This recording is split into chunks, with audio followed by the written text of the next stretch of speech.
Okay, so this is week 2 vlog.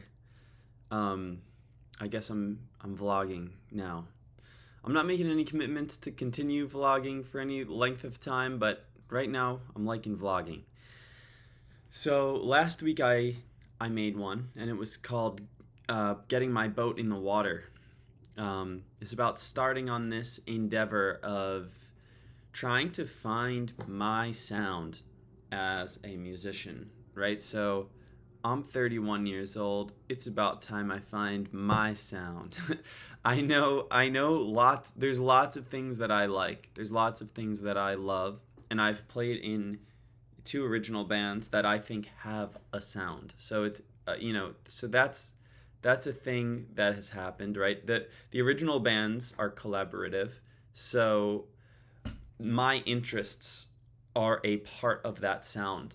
But when it comes to just me doing my own songwriting, I still, I'm still like, all right, I can make a funk song and that's a funk song, and I can make a folk song and that's a folk song, and I could make a pop song, or I could make a prog jam song, So, I can use all those different lanes, and I've written songs in those genres.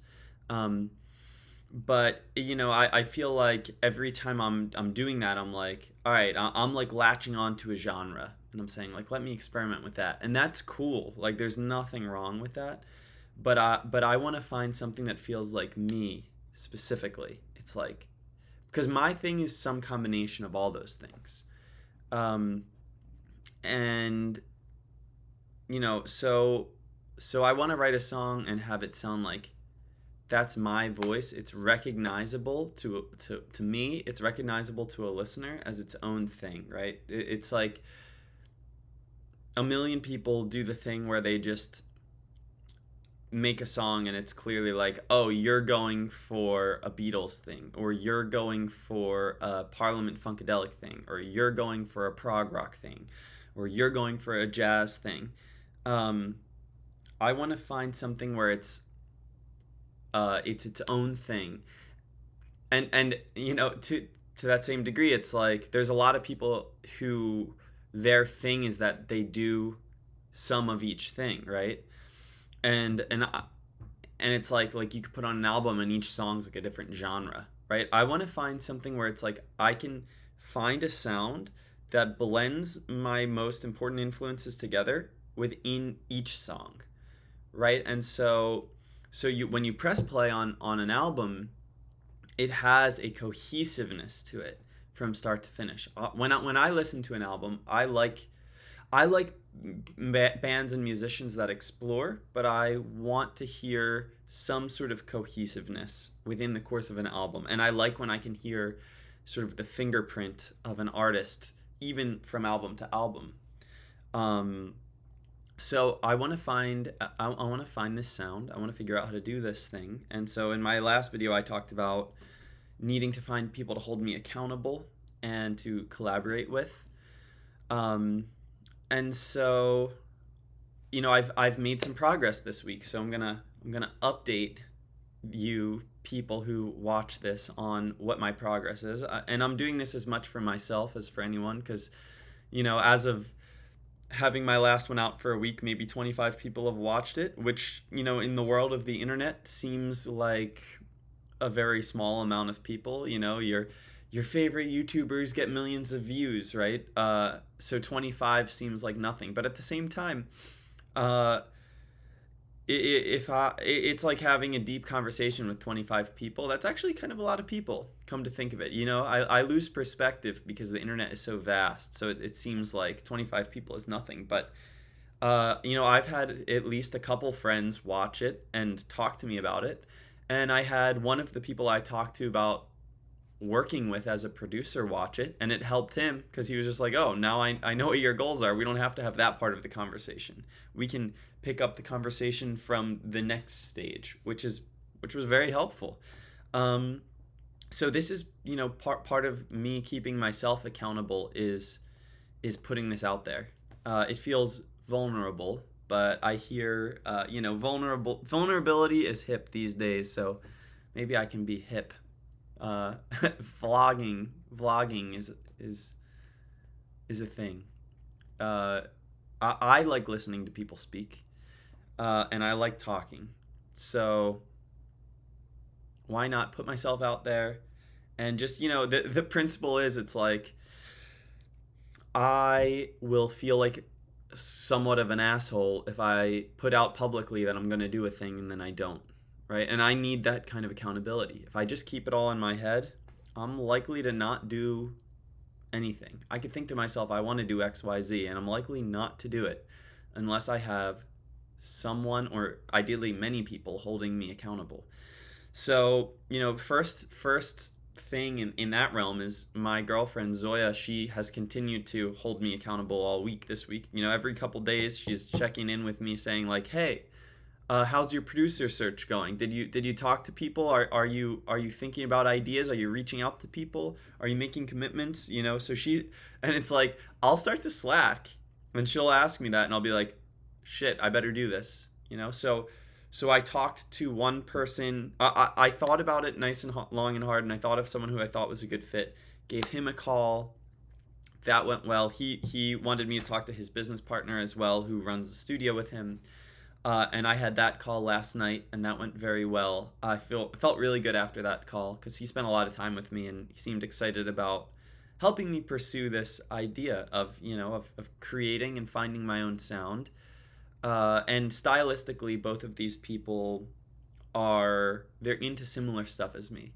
Um, they so I think it can work.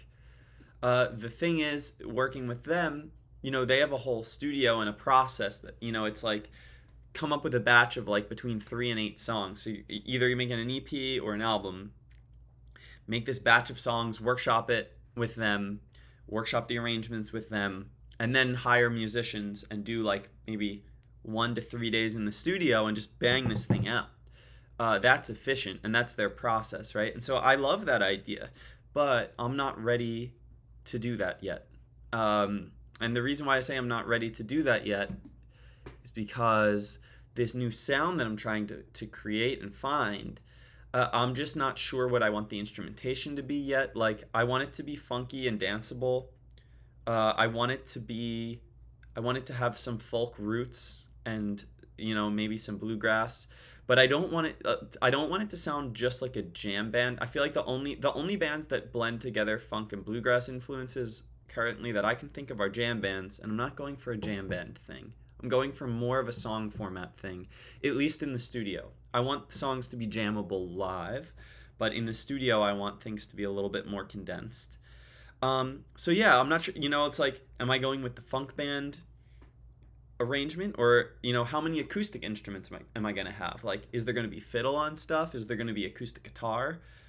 Is there going to be acoustic guitar on everything, just on some things? Are some songs going to lean more towards funk and some lean more towards folk bluegrass, and some towards sort of like Beatles-esque rock pop? I don't know. Or is every song going to be a blend of all of these? I haven't figured that out yet, so I need to experiment more before I just try to write a batch of songs and go into the studio. So I'm still planning to write and release and self-produce a few songs over the next few months, like I said. So, first Monday of October, I want to release something that I write and produce and record from scratch starting now. Also, I want to have a sandbox day. This was suggested to me by one of the producers that I was talking to, where I go into the studio with them and maybe another musician or two and an engineer, and we just book 8 hours, and our goal is just to mess around and try stuff out and experiment with our workflow together and experiment with what kind of sounds we can make, and just work on finding that sound with no, like, we don't have the goal of finishing anything that day. Our goal that day is just to experiment. So I love that idea, and I think it moves the relationship forward, right? Because I'm not just going to commit to making a whole album with these people when I don't have the sound discovered yet, and I haven't worked with them ever. So this would be like a good stepping stone to get towards that. And hopefully I can work with one of them sort of like, I'm thinking like a weekly, it would be like a lesson like a weekly lesson for an hour each week for the next several weeks, where it's just like a Zoom call, but instead of being a guitar lesson, it's just like a songwriting consultation, right? So I'm just gonna be like, here's 6 songs that I've written. What do you think of these? Do they go together? Do you think that any of these fit the goal that I'm going for? Like, I'm gonna say, this is my goal, and here's some songs I wrote. In your opinion, do you think any of these songs are attacking this goal? Because sometimes you just need another perspective, or I should say, I need another perspective, right? I get lost. I'm too close to the painting, as some people would say. I need someone who's standing a little further back, and they can say, that one's good, that one's okay, this one's great, but it doesn't fit with this batch, right? So that's what I need. So furthermore, I have reflected on my life's purpose a little bit this week, which is always a good thing to do, and always a hard thing to do, really hard thing to do. And to anyone who knows me, this might actually sound obvious, but to me, again, I'm too close to the painting to realize these things sometimes. But I wrote this down. So there's sort of a problem, I would say, a problem in the world that I notice, and I'm sure plenty of other people notice it.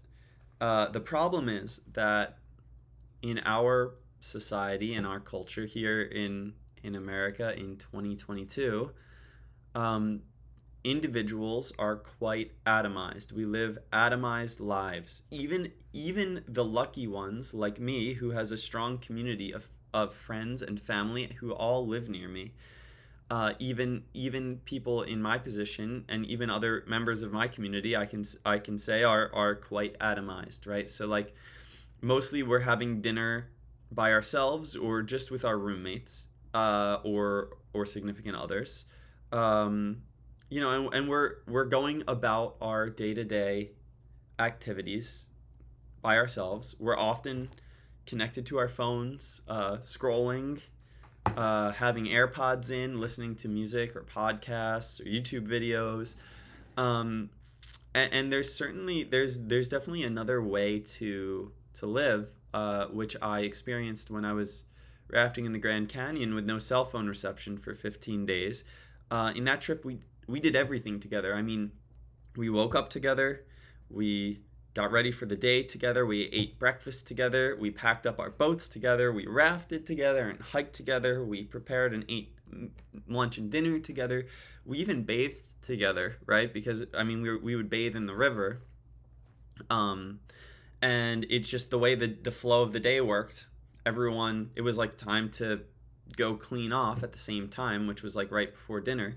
So you'd be in the river, a couple people would be drinking beers, a couple people would be cleaning off, and we'd all just be hanging out, having a conversation. And then we'd eat dinner together, we'd clean up together, we'd relax, and then we'd go to bed. All at the same time. We're in the same rhythm. And so, we it might sound hippy dippy, but we are evolved to be living in groups and communities like that. So there's a way in which, like, that whole process of the Grand Canyon trip and the river life, it felt, even though it's not what I usually do, it's not how I usually live my life, it felt very right. Like, I was like, wow, like, I'm about to go take a little bath in the river, and there's like 6 other people bathing. Like, the first couple of days you're like a little guarded, and it's like, to be clear, we no one was completely naked in this particular situation, but after that initial like guardedness of like, maybe I shouldn't bathe near them, I should give them space. No, after a couple of days, everyone was like, it became like a hangout, and it was really nice. And if you read any history, yeah, that's what people used to do for probably millions of years, but at least for thousands, tens of thousands of years, that's just how people lived. So it's the way we live today. It's actually, it seems normal to us, but it's really not normal. We're not evolved to be so separate all the time. And so one of my goals in life is to build community through using whatever my gifts are, which are music and organizing. So I'm just restating and putting out there, sort of, one of my goals in life is to bring people together and build community through music. And when I reflect on what I've been doing for the last my whole adult life, that is kind of what I've been doing. So that's gratifying. And I want to figure out how to do that with this music that I'm going to create under my own name. I want to figure out how to tie that sort of life purpose to a new and original sound that hasn't been done before and is uniquely me and is true to myself. So that's what I'm after. That sounds like a good place to wrap up this vlog. So if you're one of the 20 or 30 people watching this, thanks for tuning in. Feel free to reach out to me, comment on the video. You can like and subscribe to my channel. Or if you're one of my friends already in the real world, and you have any thoughts about it, I do want to hear your thoughts. I want you to hold me accountable. I want to make this stuff happen. And not just talk about it. I want to actually do it. So I will see you next time. Thanks for watching.